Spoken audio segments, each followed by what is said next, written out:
pilot in that little airplane is Bill Johnson, and he learned how to fly from his father, much as our captain up in the pilot house learned to drive this vessel from his father. The little runway here is just 900 feet long. Bill Johnson is going to take off in less than 200 feet of runway. So if you're thinking that you're going to get someplace soon enough to watch this, you better hurry because it happens very quickly. In fact, you can see that part of the runway is gravel, part of the runway is grass. He will be in the air before he reaches the gravel portion of the airstrip. They're an important way of life for us here, a means of actual see the airplane kind of straight and take off, and then he'll let up on the brakes and he'll just zip down the runway. Here he comes now, folks, and the tail's already off the ground, and he'll be in the air before he runs out of grass right in there. Watch right about here, and he's off and running. Very energetic. He can make power. Watch the willows there. He may take a little bit of those with him, and then as smooth as can be, flaring just a bit and cutting back on power to bring it in. Interesting little deal right there, some water that he hit. A little bump right now. That's an exciting thing to see. High energy stuff first thing in the morning. Cutting and fitting each log one to fit upon, and that's much as a stone cutter might shape stone. You could scarcely fit any cigarette paper between the logs in that hole. Now once he was finished building it, he let it sit for a year and let the logs settle before he cut the doors and windows in. A real neat postcard right there. The beaver live right up inside there. They actually enter underwater, go through a tunnel, and come into an air pocket. They're right now about living in their attic, I would think. It's pretty high water in this situation. This activity that we're having here looks just like fun, but actually starts that trust-trusting relationship that lasts their whole life. But actually, when they're first born, after their mother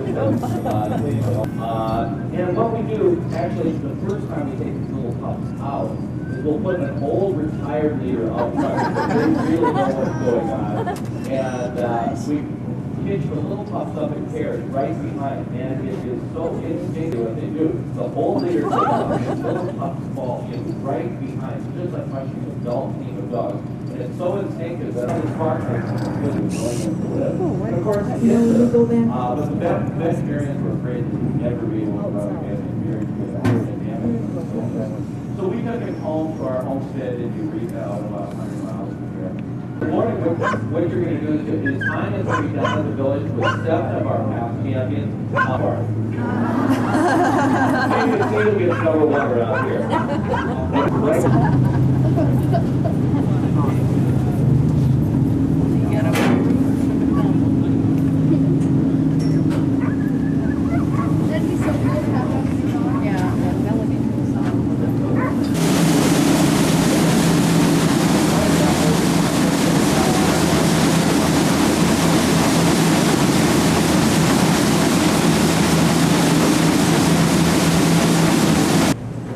That once you got the land, you might want to spend some time developing it before you put a house on it. Here's a nice example on the right. You see a driveway going in right over here. There's some clearings back in the woods. It looks like they've got it set up to build a house. And they'll develop that maybe over a period of years.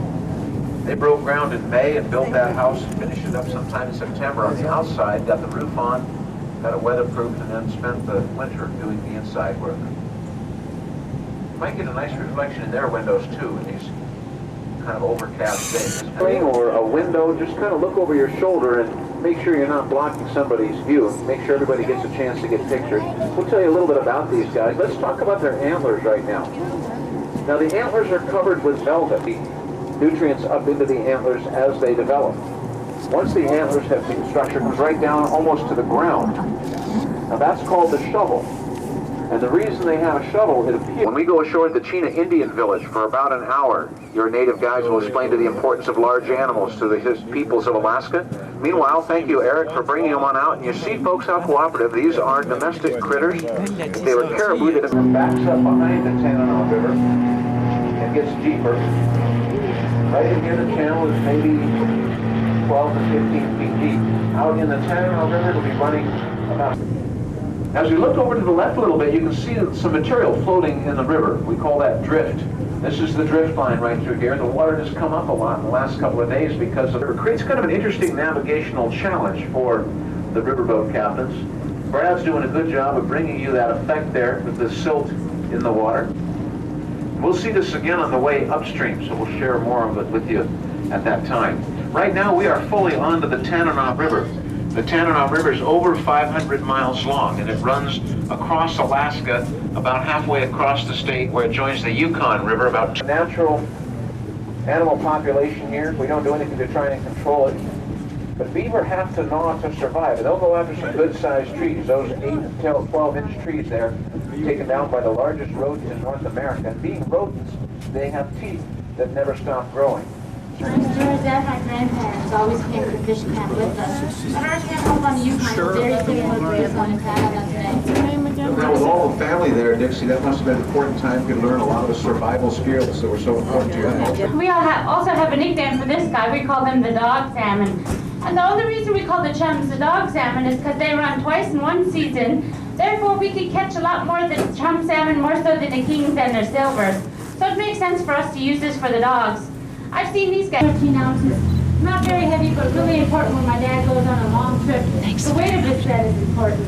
What's the difference between what we saw you doing there and what you would do? With a really good sweet wood, and up here, alder wood is the best. Well, no truer words were ever spoken. Dixie Alexander, thank you so much for sharing everything with us. Folks, you'll meet Dixie again and learn more about the resourceful Athabascan Indian people. When you get up to the Chena Indian Village, you'll see Dixie style.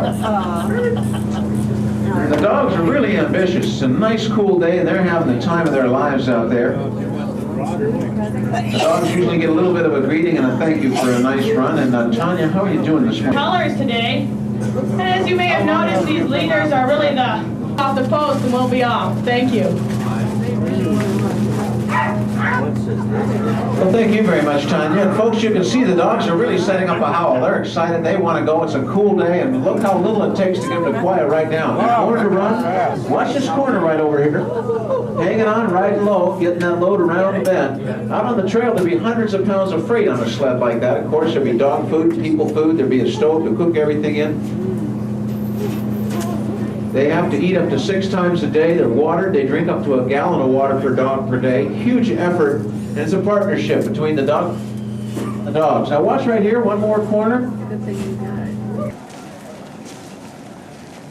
If you are a smoker, please use the coffee cans with gravel in them. We call them ashtrays hereabouts. We appreciate that. Next group coming on the bow is going over to the cabin. We saw on the Chena River. Can anyone tell me the difference between the reindeer and the caribou? Domestication. Domestication. The caribou don't fly. I actually didn't hear the answer, and it's actually an ancient Athabascan secret, and only a true native person can tell you, that the caribou will poop in your yard and the reindeer will poop on your roof. In the late 1800s by a man named Sheldon Jackson. And at the time, Sheldon Jackson was a representative of the U.S. government who was a reverend of one of the missions live here in Alaska. But the Athabascans here in the interior were never introduced to the reindeer. We always hunted the caribou. And actually, I'm going to tell you about some of the shelters we have around here. They actually have some caribou hides on them. To move on, we'd have to take our hides with us because they're much too valuable just to leave behind. We'd make a sled out of the poles and drag it along. When we got to our new camp, and it could smolder there for up to a day or more. And this enabled the Athabascans to travel from campsite to campsite and start a fire very quickly without having to rekindle the flame each time. And something that my mother does today in fish camp is she'll chop this up with an axe and then she'll burn it. And then the dense smudgy smoke that arises from this burning punk helps to repel the mosquitoes and the gnats away.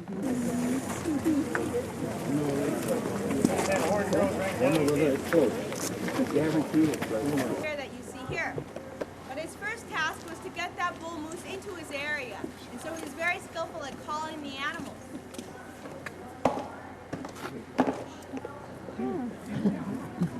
They also had a second method, and this was to verbally call the bull moose.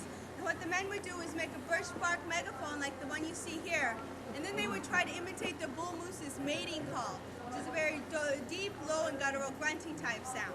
Now, my father has taken me moose hunting before. We were successful in getting a moose that year. And if you would like, I can demonstrate this for you as well. You have to really want me to do this.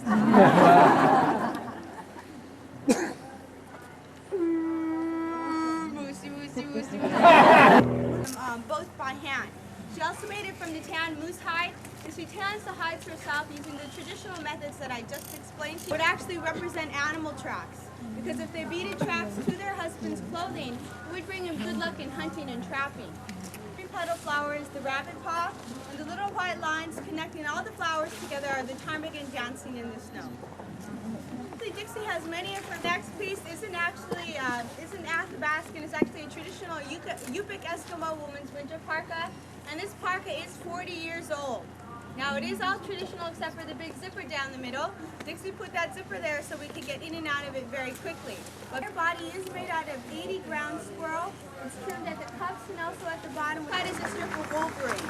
We put the wolverine closest to our face to prevent the frost from building around it because it has the natural oil in its fur.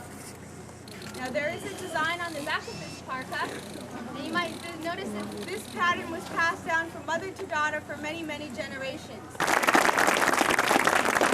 Now we will be moving on to our next stop where Tanya's going to tell you more about Alaskan dog mushing. The winter circle many times, along with Susan Butcher and her husband David Lonson. Her dogs and sometimes teach them silly tricks like jump up or tug of war. So my mother would remind me that if I ever want to become a real dog musher, I better start by cleaning up the dog yard. Say, -40 below. What if any dog might ever need some extra protection? Slips right on over on top of her pulling harness here. And the business end of her harness would still be available, so Poppers could be proudly leading a team down the trail in almost any kind of adverse weather. Whenever we come to a rest stop, she could also curl up and sleep in her blanket. On their feet whenever the trail conditions are particularly abrasive in the snow, or just as a preventative measure before and during a race. This booty is made of polar fleece with a Velcro closure, and let's say I might have 20 dogs in a team. Well, that would be only 80 little feet. How about this one? Go. Well, Poppers gets to show off her little orange doggy Nike. But someone was telling me the other day that you shouldn't call a dog booty a Nike because dogs don't wear Nikes. Don't they wear Reeboks? Traveling together on one of those magic nights when the full moon is. And one of the main cabins that they used was the one right here. And the way you would build a cabin was you would have to clear all the spruce trees from the cabin site. You get the largest spruce logs, peel those down here. Some of the small fur-bearing animals found right here in the interior. And these animals were very important to the Athabascan culture, formed our villages that you see here. So what we actually did with the timber wolf pelt was we cut cross sections off the back and used this to trim the outer part of our parka ruffs. Now you remember seeing this on the sunshine ruff back at Dixie's. This is what makes it stick up. Help the lynx to stay above the snow in the wintertime while he's chasing his prey. They kind of acted as snowshoes. We also have the wolverine, and actually the wolverine is very important to the Athabascan culture. In the Athabascan language, we call the wolverine Doyon, and this means chief because he is the chief of all animals. He's a very ferocious, cunning, and clever. It's found abundantly here in the interior. We have a red fox and also a silver fox. And actually, a trapper tells me you can find a silver fox pop in the litter of a red fox. That's how closely related they are. On the sides, and actually we call these hats trapper's hats once they were finished. We also have the mink. We have actually two mink, this one here and the one on the very end. And actually, what we do with the mink pelt, since it's very thin and not very warm at all, we cut this into strips and use it as decoration as trimming on our clothing. But soon after the Western culture arrived, this was the most valuable training pelt, so we nicknamed this guy the money pelt. Under coat, he'll have a little brown tip on his tail, and at this time of the year we call him an ermine. But in the summertime, he will turn a nice chocolatey brown color, and then at this time of the year, we just call him a weasel. And again, I said we had a third name. Would you like to hear that one? Yeah. Okay, most Alaskans playfully refer to this as our Texas polar bears. Very warm, and it's also very versatile. You can make any type of clothing out of it.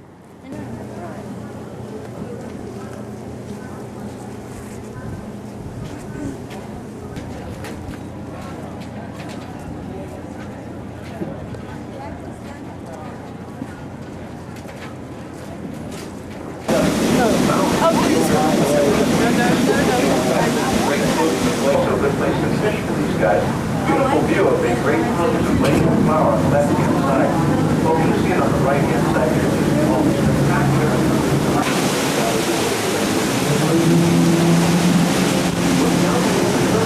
That's the drain that goes in the plow.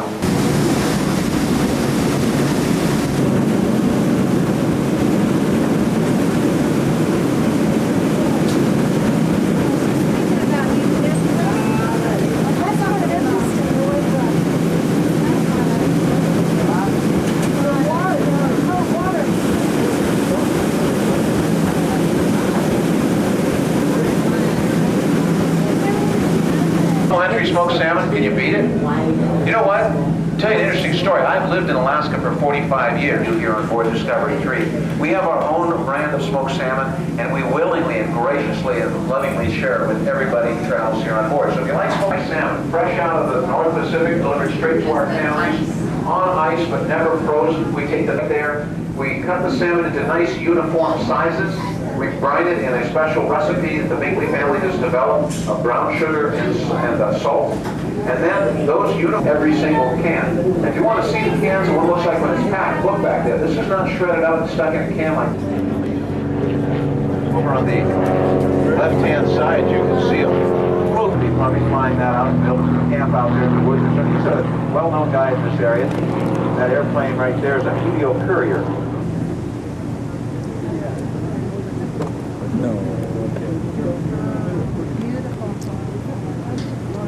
You've got your big luggage. That big one looks like I have to climb on top of it and squeeze it on both ends. We might have to buy you another big one. It's about right. No, I know. Looks like a hot tub thing or something.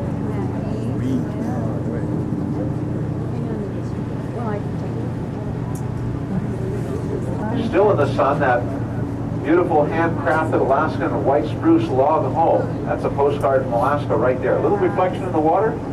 This is a stand of white spruce trees. Bunch of people, I thought back there, they're heading for an alley. It's up. Oh, gorgeous. I thought we were there yet.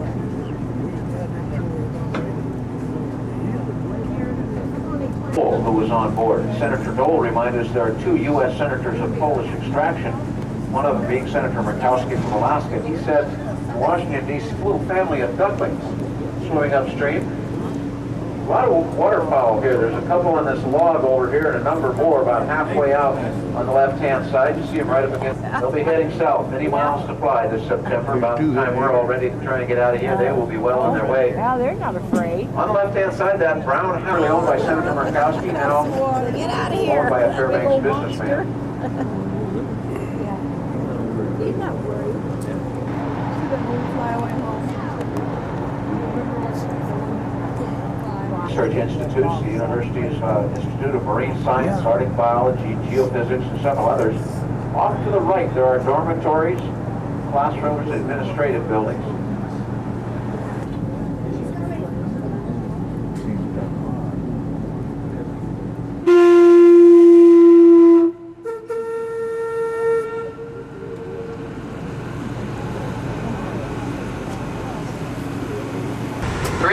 Miles of it are below ground and 430 miles of it are above ground. And anywhere there was permafrost soil, they had to put it above ground. And that actually brought the price up from original $8 million to an ending price of $800 million or $8 billion. So, Once again, welcome to the Trans-Alaska Pipeline, everyone. Again, it runs 800 miles.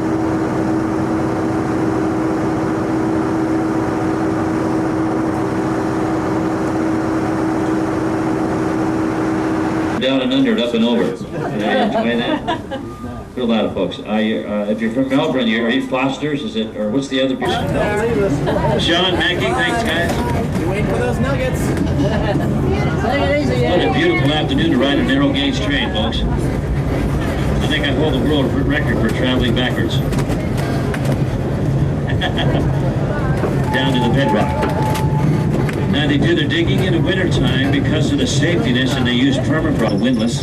So weather permitting, this is what it would look like. They would stockpile it all winter long, then get moss, logs, and grass to cool there and down in the tunnels, and leave it that way for the summer. Then here's what it looks like after we take it out from the permafrost tunnel and let the sun and the heat and the rain get to it. Sure, good afternoon, everyone. Hi, Tim. Real lively bunch we got, Earl. Go ahead, folks. Earl's been up to his tricks again, I see. Well, as Earl said, I'm here to share with you a little bit about how they did tunnel and drift mining back in the old days. As Earl may have mentioned to you, those miners spent their winters digging. They would begin by digging shafts straight down until they hit bedrock. Now behind me here against the wall, you can see what that bedrock looks like. Quite enough to be worth mining, but certainly enough to indicate that gold was likely to be nearby, as gold is commonly associated with these other minerals. So when they spot these veins on the surface, a lot of these stones are pretty plain looking. If you take some of them though and dust them off and look a little closer, they include specimens like the woolly mammoth, or the saber-toothed tiger, the giant bison, or you may have heard of the three-toed horse, just to name a few. And we happen to have a small tusk fragment from one of those woolly mammoths. It's quite a prize for us. Universities across the country. I'm going to point out a few things. Once we get all the way out and stop, by the way, you folks on the right can stand up and look across here, okay? We're going to stop right about here. Let's see. See? And you can see where it's going to be.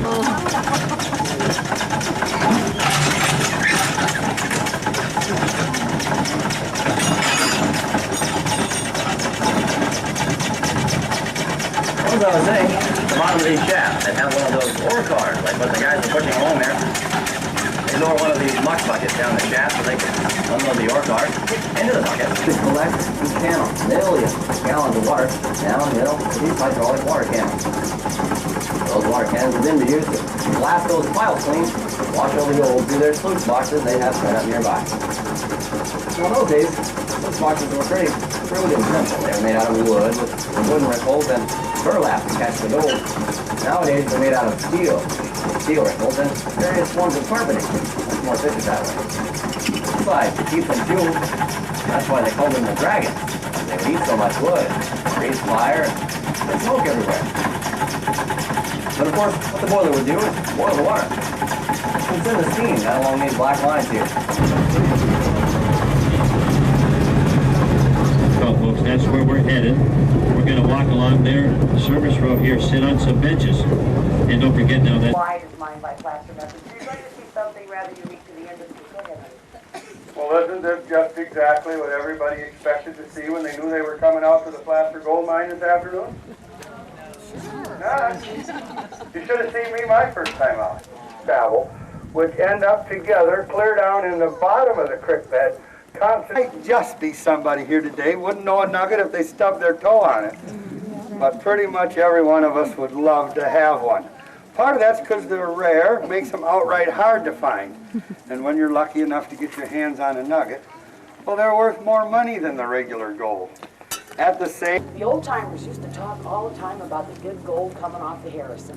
And what they meant was the purity of the metal itself. Now, the shipment of cleanup that this nugget came out, they were facing a gold market that was $16 an ounce. Working primarily by hand, when they located the pay streak, they took out what Dexter and I call the gut of the pay streak, the thickest, richest, chunkiest, biggest parts, to quite simply get the weight up that they would need to have a successful mining season. They took...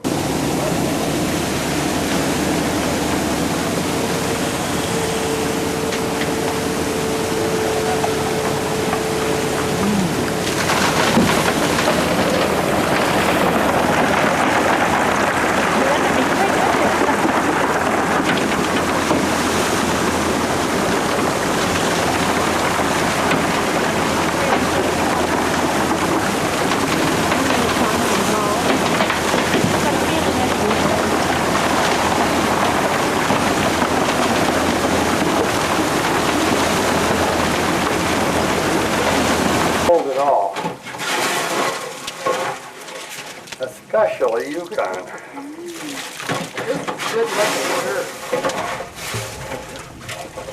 Well, there's your dinner, dear. Why, thank you. I'm sure everybody here will recognize these as gold pans. A technician or geologist would refer to them as a mineral hole.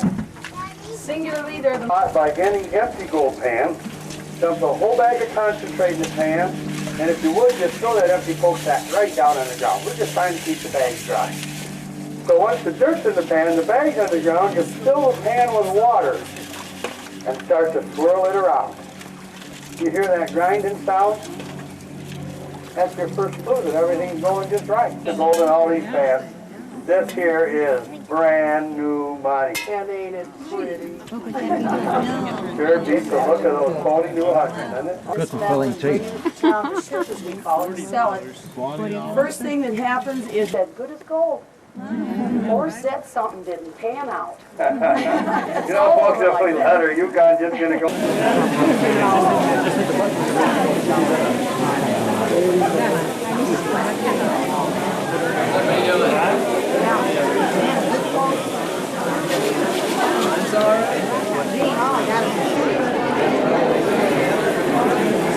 Daniel, tu vois quelque chose dedans?